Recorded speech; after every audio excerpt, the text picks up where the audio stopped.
Hello बच्चों, आप सभी का एक बार फिर से स्वागत है आपके अपने यूट्यूब चैनल पे। बच्चों, आज हम लोग क्लास 11 की एक नई वीडियो शुरू करने वाले हैं। बच्चों, आज की वीडियो हमारी फिजिकल एजुकेशन के फर्स्ट चैप्टर की वीडियो है और ये वीडियो बच्चों हमारे सपोर्ट मेटल के एक्सप्लेनेशन की वीडियो है। बच्चों, वीडियो को शुरू करने से पहले मैं आपको एक बात इंफॉर्मेशन देना चाहता हूं कि हमारे यूट्यूब चैनल पे बच्चों सभी 11th और 12th के जितने भी political, history, geography, economics, Hindi, English और सब्जेक्ट की जो हमारी वीडियो है लगातार अपलोड की जा रही है।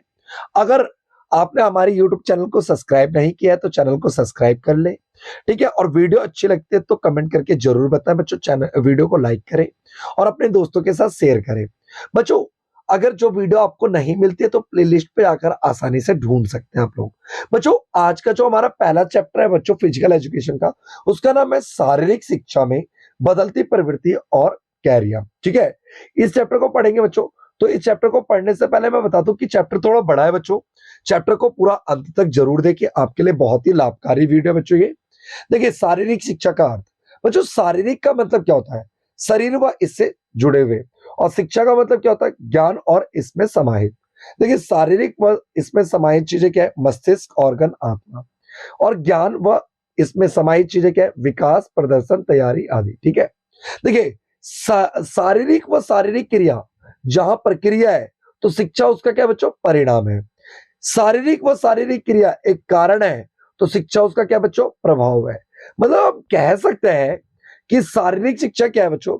शारीरिक व शारीरिक क्रिया द्वारा हर व्यक्ति, जो एक व्यक्ति होता है, वो अपना संपूर्ण हितकारी विकास करना शिक्षा का एक अभिन्न अंग है, जिसे शारीरिक क्रिया का महत्वपूर्ण अंग है, ठीक है।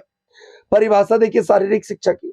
जैसा कि हम जानते हैं कि शारीरिक शिक्षा शिक्षा का विभाग है जिसमें हम स्वास्थ्य, खेल, खिलाड़ी, टूर्नामेंट, पोषण, चोट, शारीरिक व इसमें समाहित मस्तिष्क, ऑर्गन, आत्मा आदि का अध्ययन करते हैं, ठीक है बच्चों। देखिए, आधुनिक युग में शारीरिक शिक्षा को परिभाषित करने वाली परिभाषाएं निम्न है। शारीरिक शिक्षा एक प्रक्रिया है जिसमें हर एक व्यक्ति उत्तम शारीरिक, मानसिक, सामाजिक कौशल व पुष्टि शारीरिक क्रियाओं के रूप में प्राप्त करता है, ठीक है बच्चों। दूसरा जो डेफिनेशन है हमारा शारीरिक शिक्षा का, शारीरिक शिक्षा एक शिक्षा है। यह एक बालक के संपूर्ण व्यक्तित्व के विकास के लिए शारीरिक क्रिया द्वारा शिक्षित की जाती है, जिसमें व्यक्ति शारीरिक, मानसिक व आत्मीय पूर्णता प्राप्त करता है, ठीक है बच्चों। 1.2 में देखिए क्या लिखा है? लक्ष्य। शारीरिक शिक्षा के लक्ष्य, व्यक्ति का क्या करता है? ये सर्वांगीण विकास करता है। सर्वांगीण क्या करता है बच्चों? विकास। अब शारीरिक शिक्षा के उद्देश्य क्या है? एम क्या है? लक्ष्य क्या है? लक्ष्य मूलभूत आखिरी उद्देश्य है। देखो, लक्ष्य क्या होता है? हमारा आखिरी उद्देश्य होता है। उद्देश्य सामान्य सूक्ष्म लक्ष्य कहलाते हैं जो मूलभूत लक्ष्यों को प्राप्त करने में सहायता करते हैं, ठीक है बच्चों। शारीरिक शिक्षा के लक्षण, लक्ष्य क्या है? लक्ष्य को प्राप्त करने में सूक्ष्म लक्ष्य के चरण निम्न है। पहला शारीरिक विकास, दूसरा मानसिक विकास, तीसरा सामाजिक विकास, चौथा भावनात्मक विकास और आध्यात्मिक। शारीरिक शिक्षा से हमारे विभिन्न प्रकार के विकास होते हैं। अब एक एक करके देखेंगे हम इन पॉइंट्स को। बच्चों, शारीरिक विकास का मतलब क्या होता है? शारीरिक शिक्षा हमारे शारीरिक स्वास्थ्य व सकारात्मक प्रभाव डालती है, जिससे हम मजबूत स्वास्थ्य, भार, पुष्टि शक्ति, गति, लचक, सहन क्षमता, समन्वय के साथ साथ हमारे सारे ऑर्गन सही तरीके से कार्य करते हैं। मानसिक विकास का अर्थ क्या बच्चों? सावधानी, ध्यान, रणनीति खेल का हिस्सा है। जैसा कि हम जानते हैं कि शारीरिक शिक्षा में पढ़ाई के साथ साथ क्रियात्मक का भी ज्ञान आवश्यक है, जिससे बुद्धि विश्लेषण, हार्मोन्स, डोपामिन पर भी सकारात्मक प्रभाव पड़ता है, ठीक है बच्चों। सामाजिक तालमेल, देखिए कभी भी जब खेल वगैरह होता है बच्चों तो क्या होता है? हमारा सामाजिक तालमेल क्या होता है बच्चों? मुकाबला व तालमेल खेलों का मुख्य बिंदु है, जिससे हम अनुशासन, ईमानदारी, समाजीकरण, नेतृत्व जैसे गुणों को भी क्या करते हैं? समावेशित करते हैं बच्चों। भावनात्मक स्थिति, देखिए हार जीत तो लगी रहती है ना। हार के बाद ओवर एक्साइटेड नहीं होना चाहिए, जीत के बाद ओवर एक्साइटेड नहीं होना चाहिए, सॉरी। हार के बाद हमें इमोशनल नहीं होना चाहिए। खुशी, धैर्य, आक्रमण, प्रेम, गिरना उठना इत्यादि शारीरिक शिक्षा में सभी समाहित होते हैं। शारीरिक शिक्षा से व्यक्ति में स्थिरता व आलस, जिंदगी में आने वाले उतार चढ़ाव का सकारात्मक व स्थिर रहने की क्षमता विकसित होती है। ठीक है बच्चों। आध्यात्मिक विकास क्या बच्चों? प्रकृति से लगातार प्रकृति के नियमों के अनुसार कार्य करना, माफी देना, माफी मांगना, शांति व संतोष के साथ, शिष्टाचार के साथ रहना इत्यादि शारीरिक शिक्षा के द्वारा उपरोक्त सभी सकारात्मक प्रभावित होते हैं। ठीक है बच्चों। अब देखिए पॉइंट नंबर 2.3 क्या कह रहा है हमारा? खेल सतह। खेल सतह क्या बच्चों? एक तो प्राकृतिक सतह होता है, एक कृत्रिम सतह। प्राकृतिक सतह में मिट्टी आता है बच्चों, घास आता है और लकड़ी का मैदान। उम्मीद करता हूँ ये समझ आ रहा होगा आपको। खेल सतह दो तरह के होते हैं। एक देखो, सतह मतलब जमीन, जो हम खेल खेलते हैं ना, उसमें सतह जो जमीन होती है दो तरह की होती है। एक प्राकृतिक सतह, मिट्टी घास का मैदान और लकड़ी का मैदान। कृत्रिम सतह, इसके अंदर आता है सिंथेटिक घास, मैट, सिंथेटिक ट्रैक, डामर और सीडर ट्रैक। ठीक है बच्चों, सीडर ट्रैक। अब देखिए कृत्रिम घास जो है ना बच्चों, कृत्रिम घास जो आर्टिफिशियल घास होती है, कृत्रिम घास 1966 में प्रमुखता से पहली बार एस्ट्रोडैम ट्रैक्टास यूएस में उपयोग में लाई गई थी। सिंथेटिक घास मैदान इत्यादि के महत्व व फायदे को देखते हुए आज हर खेल में वैश्विक संघ समितियों द्वारा मान्यता प्राप्त है। नीचे दिए गए अंतर में के द्वारा कृत्रिम सतह व प्राकृतिक सतह के आप बदलावों को समझ सकते हैं कि क्या क्यों हमने भाई प्राकृतिक जो सतह होता है उसकी जगह हमने कृत्रिम सतह। देखिए स्थायित्व कम समय के लिए, देखो जो प्राकृतिक सतह होता है ना बच्चों, उसकी घास सूख सकती है, बहुत ज्यादा बड़ी हो सकती है, पर जो कृत्रिम सतह होती है वो अधिक समय तक चलती है। ठीक है। ये क्या होती है? इसका रखरखाव लागत अधिक आता है, इसका रखरखाव लागत कृत्रिम वाले का क्या आता है? कम आता है। जल निकासी बहुत कठिन होती है जबकि कृत्रिम में सरल होती है। पानी की जरूरत अधिक होती है प्राकृतिक में और कृत्रिम में कम होती है। उपयोगी विराम की जरूरत, रेस्ट की जरूरत, ठीक है, और कृत्रिम में लगातार कर सकते हैं हम, ठीक है, कोई भी काम। देखिए हमें प्रकृति वाले में ना विराम लेना पड़ता है। बरसात का प्रभाव अधिक है, कीचड़ विचड़, कीटनाशक दवाइयों का प्रयोग किया जाता है और इसमें कीटनाशक दवाइयों वगैरह का यूज नहीं किया जाता है। उम्मीद करता हूं बच्चों ये समझ आ रही होंगी चीज आपको। दिख रहा है ये आपका पूरा कृत्रिम घास का जो पूरा लेयर है उसको दिखाया गया चित्र में। देखिए बच्चों, पहनने योग्य उपकरण, खिलाड़ियों के लिए उपकरण होते हैं बच्चों। एक तो होता है पोशाक, इसके अंदर जूते आते हैं, जो हमारा जूते हो गए, लियोटार्ड हो गए, कैप टॉपी हो गई, टी शर्ट्स हो गई, ट्रैक पैंट्स हो गई, कलाई के पट्टे हो गए, माथे के पट्टे। अब रक्षात्मक में क्या हो गया? जैसे क्रिकेट में हेलमेट हो गया, दस्ताने हो गए, मास्क गार्ड हो गया, पिडली रक्षक हो गया, कोहनी रक्षक हो गया, छाती गार्ड। तकनीकी में बच्चों स्टाम्प घड़ी हो गई, स्मार्ट घड़ी हो गई आपकी, धड़कन ट्रैकर हो गया, कैलोरी ट्रैकर हो गया, क्रिया ट्रैकर, ये सब ठीक है तकनीक के आ गया। बच्चों देखिए यहाँ पे ध्यान दीजिएगा, प्रदर्शन बढ़ोतरी के लिए, चोट से बचाव इत्यादि के लिए सही उपकरण खेल का अनुसरण करना बहुत ही आवश्यक है। शूटिंग के जूते में देखिए शूटिंग के जूतों में क्रिकेट खेलने और मुकाबला व जोखिम भरा होगा। ठीक है, देखो शूटिंग वाले जो जूते होते हैं उससे आप क्रिकेट नहीं खेल सकते। ठीक है, उस समय के बदलाव के साथ साथ खेल में वैज्ञानिकों ने माना कि हर खेल के लिए अलग अलग पोशाक, अलग अलग योग्य उपकरण होने चाहिए। इसीलिए एथलेटिक्स व क्रिकेट के जूते कैसे होते हैं बच्चों? कील वाले होते हैं, है ना। जैसे बैडमिंटन के जूते में कम घर्षण होती है। जिमनास्ट और जो स्विमिंग के पोशाक किसी कसी हुई सी लगती है ना। बास्केटबॉल की जो पोशाक होती है वो ढीली होती है। कपड़ों के धागों में भी समय के साथ साथ बदलाव आए हैं जिससे खिलाड़ी को धूप व पसीने में भी आरामदायक महसूस होता है। बांस, सूती, नायलॉन से लेकर के आज हम पॉलिएस्टर और टेसल हाई ड्राइविर तक पहुंच चुके हैं। ठीक है बच्चों, आगे देखिए। देखिए तकनीकी क्षेत्र में भी कैलोरी, क्रिया, रक्तचाप या रक्तदाब की स्मार्ट घड़ी द्वारा घड़ियां बाजार में उपलब्ध है जो आपकी, देखिए आज तो आपको पता ही है स्मार्ट वॉच कितने का है। उसी प्रकार खेल के प्रदर्शन व मुकाबले से किसी के साथ रक्षात्मक उपकरण भी बदलते रहते हैं। देख रहे हैं आप अलग अलग ये आपके खेल के अलग अलग क्या बच्चों, ये आपके हेलमेट से अलग अलग खेल से, लास्ट के तो तीन आपके ये देखिए, ये वाला हेलमेट, ये वाला हेलमेट, ये वाला हेलमेट, ये तो क्रिकेट से जुड़े हुए हैं। पर ये वाला और ये अलग, देखिए ये तो अलग अलग गेम्स के ना, ऊपर के तीन अलग गेम्स के, नीचे के तीन। देखिए बच्चों, खेल उपकरण, खेल में किन किन उपकरणों का यूज होता है? खेल उपकरण, खेल उपस्कर, प्रशिक्षित उपस्कर और खिलाड़ी उपस्कर।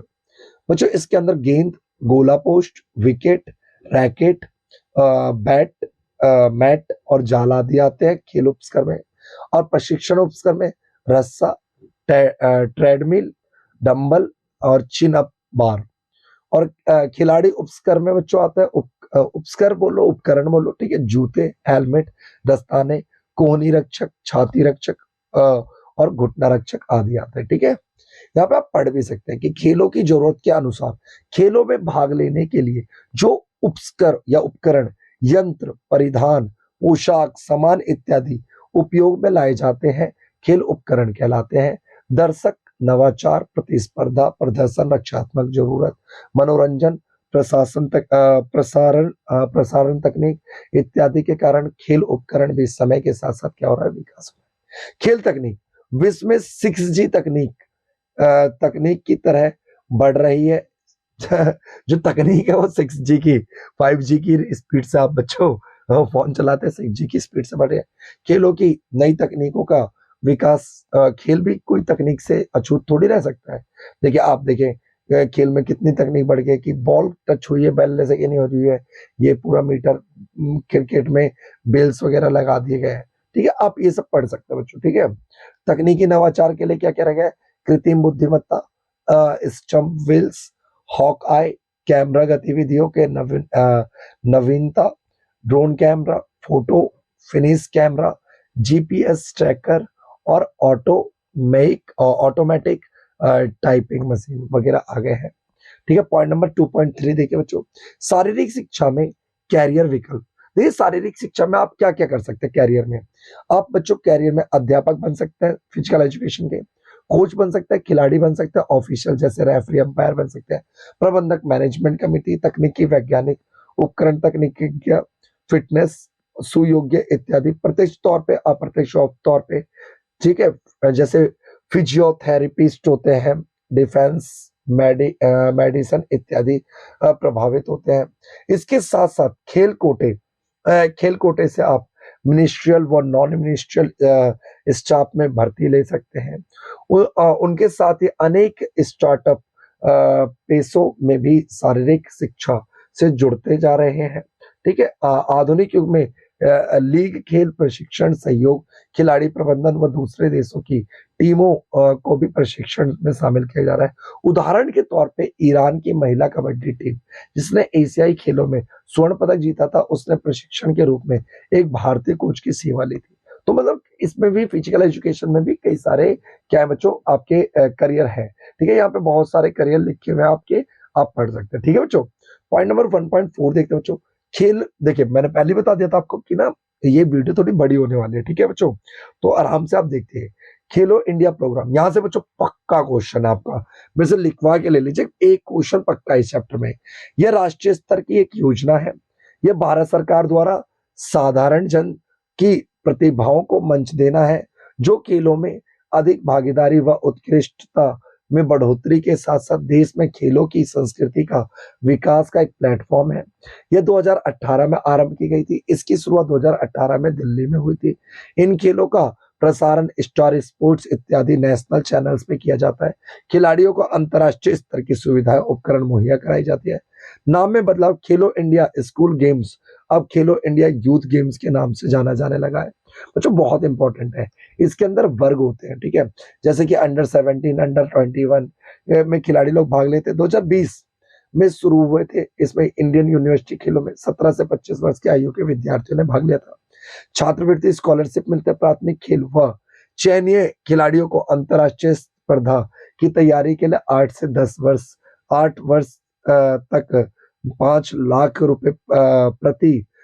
रुपए प्रति वर्ष मिलते हैं बच्चों। ठीक है, अब देखिए पहला जो संस्करण था, ये संस्करण 31 जनवरी से 8 फरवरी 2018 दिल्ली में आयोजित हुआ था, जहां पे 16 की प्रतिस्पर्धा थे, जिसमें नंबर 1 पे हरियाणा, सेकंड पे महाराष्ट्र, तीसरे पे दिल्ली। ठीक है, जिनके टोटल मेडल की संख्या थी 38, 36 और 25। ठीक है, स्वर्ण पदक को जीतने वालों की संख्या। दूसरा संस्करण जो था पुणे में आयोजित हुआ था। इस संस्करण में महाराष्ट्र, हरियाणा, दिल्ली, नंबर 1 पे महाराष्ट्र, दूसरे पे हरियाणा, तीसरे पे दिल्ली रही। स्वर्ण पदक के अनुसार इनकी संख्या दी हुई है बच्चों। यह खेल त्योहार 9 जनवरी 2019 को शुरू हुए और 20 जनवरी 2019 को खत्म हुए। तीसरा संस्करण 10 जनवरी 2020 में शुरू हुआ, 2022 में खत्म हुआ। गुवाहाटी असम में आयोजित किए गए थे। 20 खेल प्रतिस्पर्धा, इसमें नंबर 1 पे महाराष्ट्र, सेकंड पे हरियाणा, तीसरे पे दिल्ली रहा। ये गोल्ड मेडलों की संख्या बच्चों। ठीक है, अच्छा चौथा संस्करण 4 जून से 13 जून 2022 हरियाणा में आयोजित हुआ। इसमें 4 स्वदेशी खेल जैसे मटका, मलखंबा और थांगता और कलारी पट्टू जैसे खेलों को शामिल किया गया। नंबर 1 पे हरियाणा, दूसरे पे महाराष्ट्र, तीसरे पे कर्नाटक, और यह है इसके मेडलों की संख्या। खेलो इंडिया शीतकालीन खेल ले एव गुलमर्ग में आयोजित किया गया। 17 स्पर्धाओं को इसमें शामिल किया गया। इसका विजेता जम्मू कश्मीर रहा। खेलो इंडिया यूनिवर्सिटी खेल में भुवनेश्वर उड़ीसा में आयोजित हुआ था। 17 खेल स्पर्धा पंजाब यूनिवर्सिटी चंडीगढ़ प्रथम रही, सावित्रीबाई फुले यूनिवर्सिटी पुणे दूसरे पे रही, पंजाब यूनिवर्सिटी पटियाला तीसरे पे रही। दूसरे यूनिवर्सिटी खेलों में जैन विश्वविद्यालय प्रथम, पंजाब विश्वविद्यालय सेकंड और लवली प्रोफेशनल विश्वविद्यालय तीसरे पे रही। ठीक है बच्चों, विजन क्या है इसका? देश में खेलों की संस्कृति को बढ़ाना एवं खेलों में देश की उत्कृष्टता को बढ़ोतरी करना। ठीक है, इसका मिशन क्या है? सभी आयु वर्ग के लोगों में खेल का लिंग भेद को खत्म करना, युवाओं और बच्चों को सर्वांगीण विकास करना, लिंग समानता लाना, स्वास्थ्य जीवन, खेलो जीवन, राष्ट्रीय गौरव और आर्थिक अवसर विकसित करना, खेल एकेडमिकता को बढ़ावा एवं सहायता करना। ठीक है, उद्देश्य क्या है? ज्यादा से ज्यादा लोग भागीदार हो, खेल उत्कृष्टता को बढ़ावा मिले। ठीक है, अगला सम्मिलित की गई स्कीम राजीव गांधी खेल अभियान, इसके अंदर शामिल कर दिया गया। शहरी आधारित संरचना स्कीम, राष्ट्रीय खेल प्रतिभा खोज। बच्चों ये चैप्टर यहीं पे फिनिश होता है। लंबे लंबे चैप्टर बच्चों। देखिए अब आपको कुछ पाने के लिए कहता है ना, कुछ खोना होता है बच्चों। देखिए ये वीडियो जो मैं बना रहा हूँ ना बच्चों, आप लोगों के लिए, ये देखिए कितने बजे बना रहा हूँ, ये टाइम देख लीजिए बच्चों। रात के बच्चों ये 1 बज रहे हैं, 1:09। तो मैं भी आप लोगों के लिए जो मेहनत कर रहा हूँ इतनी रात के 1:09 पे मैं आपको लोगों के लिए वीडियो बना रहा हूँ। अगर आप लोग इस वीडियो को बिना लाइक किए हुए चले गए, कमेंट किए बिना चले गए, तो मेरे को तो थोड़ा अफसोस हुआ ना बच्चों। इसलिए लाइक करें, कमेंट करें और अपने दोस्तों के साथ शेयर जरूर करें। Thank you for watching our YouTube channel. बच्चों हमारे साथ जुड़े रहें, क्योंकि हमारे यूट्यूब चैनल पे और भी सब्जेक्ट्स के, अलग अलग सब्जेक्ट्स के लगातार वीडियो डाली जा रही है। Thank you for watching us.